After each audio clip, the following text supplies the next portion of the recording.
What's really good, ladies and gentlemen? It's the OG Bodandada AK. I'm here with none other than Dr. Sarah Shell. First off, it's a beautiful morning by me. I'm not sure what your weather's like over there, but how are you doing?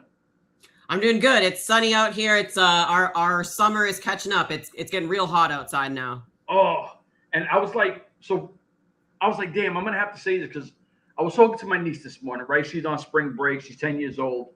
Okay. And she was talking about people who inspire her. And I was like, damn, I'm about to speak to a doctor who kicks ass on the side, right? I was like, I got to tell this woman, you're like, and this is not because you're on here. I think you're the perfect role model for a young girl with brains, beauty, dominance, strength, passion, hard work, dedication. Everything that comes into you, I think, shows young girls like anything you want to do, you literally could. Absolutely. That's 100% what I've always felt to my core, and I've always tried to pave that path for myself. And I would say, like, if you believe in yourself, you can do anything. And I'm certainly an example of that. Lots of things I've added to my plate over the year, and I want women to know that you can be beautiful and strong and tough and have the family and get the education. Like, we can do it all. It's a lot of it is mindset. Yeah, because we still live in a world where men feel like they're bigger, right? And I'm a guy, but I come from a single mom, so I guess maybe that's where my feminine stuff comes from. But like, I feel like even when you guys fight, you guys have some of the best fights. Period. I don't care who it is. The women fights, especially in BKFC, it's like a car crash, right? Like, there's no weighing each other out or trying to pick. You guys are just going straight at it as soon as it goes. And I'm like, there's nothing women aren't doing right now that's topping everything. Yeah, absolutely. I mean, it's a male-dominated sport, so a lot of the time in training, like, a lot of women, like, all respect to the men. Like, the men run the show, but we're coming up and we're earning our place. So I think a lot of the times, a lot of us in training, we're very respectful. We're very quiet. And when it comes time to fight, like, we're just, we just let it all out of the cage. Like, we got so much, inner fire inside, but we're paving our way respectfully. It's a male dominated sport, and I think we're respectfully paving our way. So I think we have a lot to let out when we get in the cage, and, it's an honor to be a female kind of paving the way.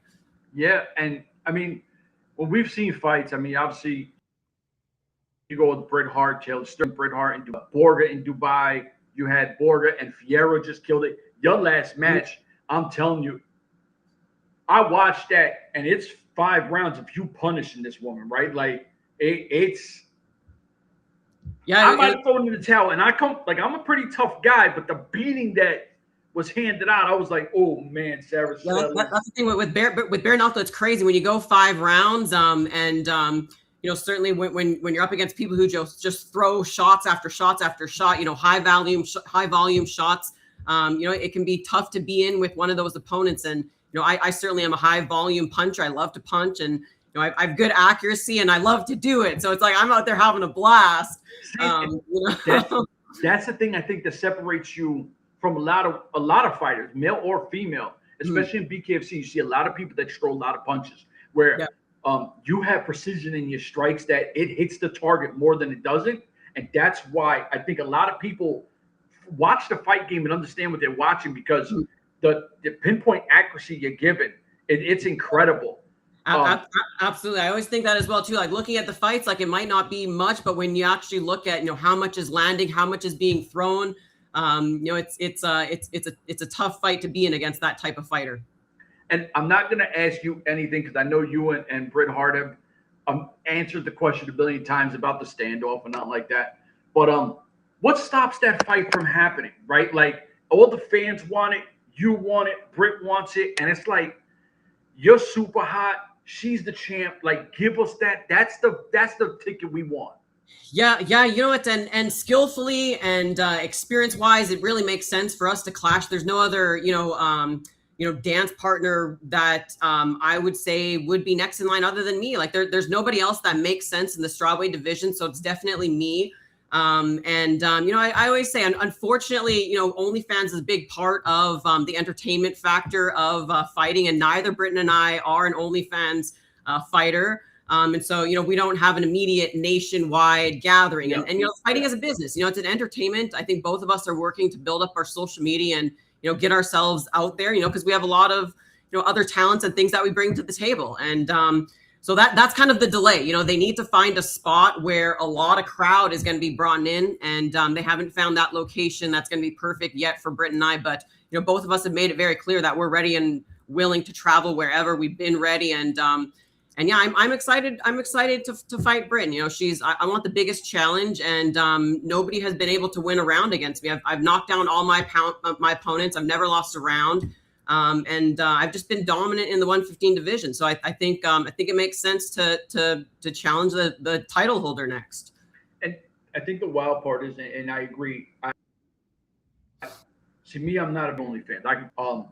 And I think that pound for pound best fights we see, it makes sense. And I get what you're saying with the marketing and all that, but the best fighters aren't OnlyFans fighters. You know what I mean? Like there's a big difference from this. And it's like, as a fan, we always want the best fights. And unfortunately in the fight game, a lot of times we don't always get that, right? And it hurts us as fans. Yeah, that's okay though. It makes sense.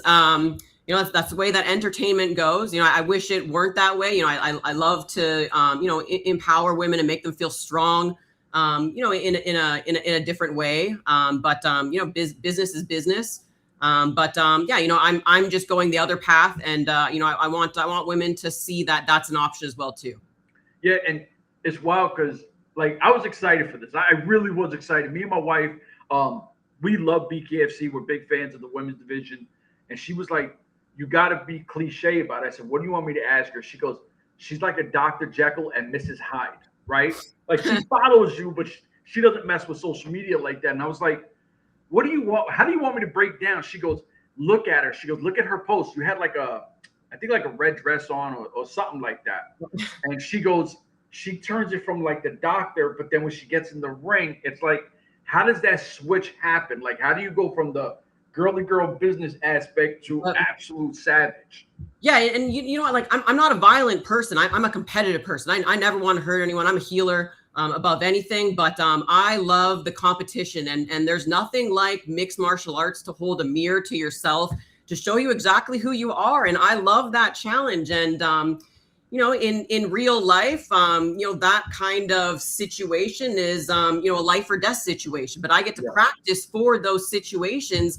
And it's sanctioned. There's people watching, like, it's all going to be fine. So I get to train for that moment. And I just think it makes me stronger for life. Heaven forbid anything like that, came, in front of me, I would be able to at least respond and, be a little bit more appropriate. But, I train to be the best that I can be. And, fighting and being a doctor, it all adds up to the journey. I never look at one thing as one experience. It all combines. And, I'm a really good test taker. I'm good at pattern recognition, and I'm not afraid of discipline and hard work. I'll put it in for the long run. School and becoming a doctor is a long time. And so is fighting. I've been in this for, 16 plus years. Like I love this. I love this sport. Yeah. Cause you've done the cage, you've done bare knuckle. I was going to ask you about neuroscience, right? Like, and please don't get it mistaken. I'm a hood guy. So that's way above what I would ever. So I was like, I got to ask her, like, what was the schooling like? And I mean, it's got to be harder preparation, dedication to get where you're at. And I think you even have your own practice, right? Yep. No, I have my own practice. I'm a primary care provider. So, that's the first line doctor. When you get a cold, when you get something wrong, primary care provider is the first doctor that you'll see. So I manage, treat, diagnose any condition. If I can't do it, I'll, refer you out to a specialist or, order imaging, labs, whatever I have to do to figure out what's going on. I'm really good at what I do, and I love what I do. I'm really good at connecting to people and validating them. And I often get the hard cases. I get the cases that, have been through the, doctor to doctor and doctor, and no one's really taking them seriously. And so, I'm a fighter in healthcare, and that's what I love. And, So yeah. And then to answer your question, like with neuroscience, yeah, it's more difficult.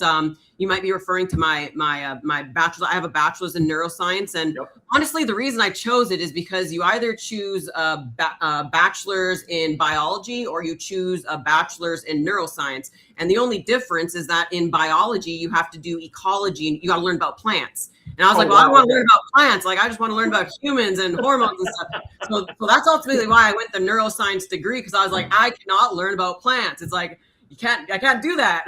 Right. And so, and then, like the clouds opened up and the light shone through and I found neuroscience and I found out that was a degree and I got to learn more about hormones and humans and I never had to look at a plant.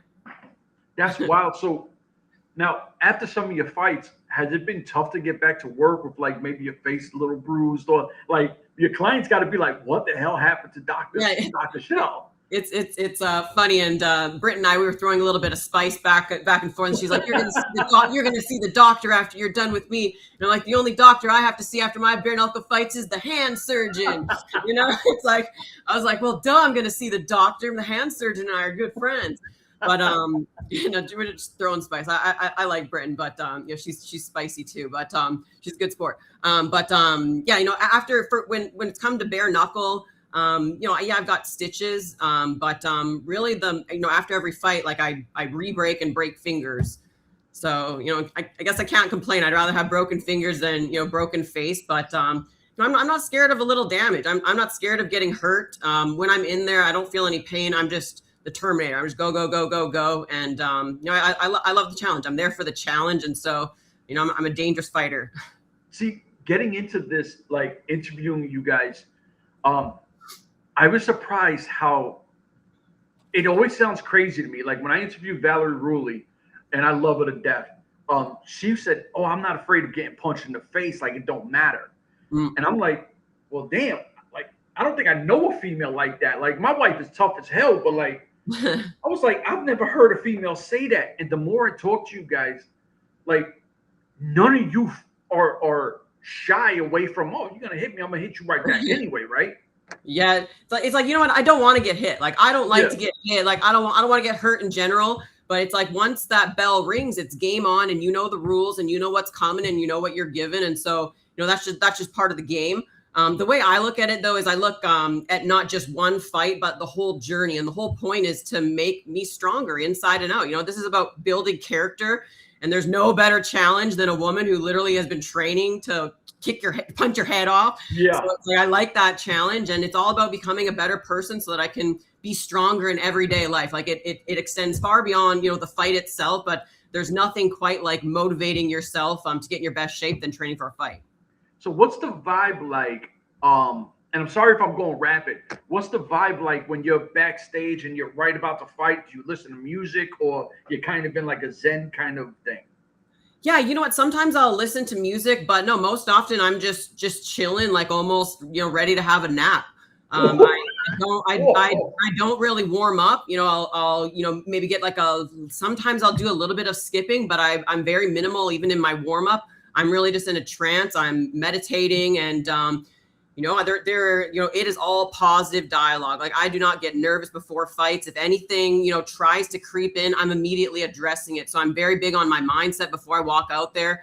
And that's my comfort zone. I feel it's my purpose. Everything that I've done my whole life, just, it's just one decision after another. And I'm confident with where I am and the decisions that I made. And I love fighting. Like, it's like, who wouldn't? It's like, I'm a little kid. And it's like, this is the adult playground, He's like, what do you mean I get to fight a stranger? Make some money off it. Not that you make any money, but, this is fun.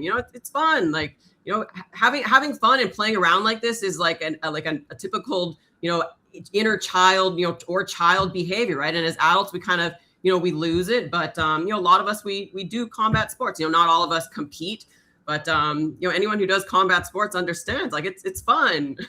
Yeah. I mean, has when you're walking in and right before you get into the ring, and I'm not sure if you hear it, cause I know you're in your fight mode but that crowd, is it something that's still like, you're like, man, this is awesome. Like, does it still get to you or you're just focused? Yeah, I'm really focused. I mean, it's cool, I guess, but I mean, I've had so many fights. I've had so many fights. Yeah. And even in smaller stadiums, it still looks so big looking out. Like when you're down there, it just looks so big. And so I don't know. I don't really let it get to my head. I'm really focused on just the fight and the challenge and soaking up all the energy of just me versus my opponent. So yeah, I guess I'm really focused in that respect. And yeah, like I don't get fight nerves. I don't get nervous. Like I'm in my comfort zone when I do that. And I always say, like, I've done bikini competitions, a ton of bikini competitions, qualified for nationals a number of times. And I'm so nervous. Like I'm sweating. Like my coach who trains me for bikini competition, she's got the towel. I'm like the only woman backstage who's like getting fanned down, and my tan is just like leaking. And it's just like I'm not in my comfort zone when I'm like pancake thick with makeup, and I got the hair extensions in, and I'm in a bikini and heels. It's just but I love the challenge, so I do it because I know I belong. I win them, but it's more my comfort zone. Just fight, just raw and real, honest. Like no one can lie to you. No one's gonna cheat you. No one's gonna manipulate you. It's just like one-on-one, and everything's fair. And life doesn't set itself up like that. Life is never fair. So at least in the ring, it's always fair. So, and I wanted to ask you about that with the modeling, because I thought it was like more bodybuilding, because you're showing your well, I guess like your mass, right? Yep. So it is bodybuilding, like it's at bodybuilding shows, but the category that I compete in is bikini. So it's like it's the least muscle category. The next one up is like figure, where they're more strict when they. Oh yeah, no, that's a little too. Yeah, I've never been able to get that jacked, and like I try my best to get jacked. Like you'll see me flexing all the time, like my whole life. Like I've been trying to build muscle as much as I can, but even as I think you got an 8-pack, right? Yeah, my abs are good, but I mean, even as shredded as I am, like though it's hard to be a natural athlete and go pro. So I've made it to the very top of the line in bikini bodybuilding, except for I've never competed for my pro card, because it's on my goal list to do, but I don't know if I'll look anywhere like them, because I'm a natural athlete. So I just don't know, if I were to go on stage with them, I think I would look really out of place. But it's on my bucket list, but it just doesn't it doesn't coordinate with my plans right now, because I'm focused on fighting, and I'm a natural athlete. I like being a natural athlete, and I'm here to stay. And I know you're like a big health person, but do you have a cheat meal? Because I'm someone who cooks for my family, so I'm big into food. Like, yeah, you know what? I wouldn't say one. I eat whatever I want. I eat whatever I want, and my favorite type of meals are tacos. Like I am a taco person. I have tacos, almost every single day, sometimes 2-3 times a day. So I'm big on tacos. But I'll take out the rice and I'll put in extra beans. So I make replacements.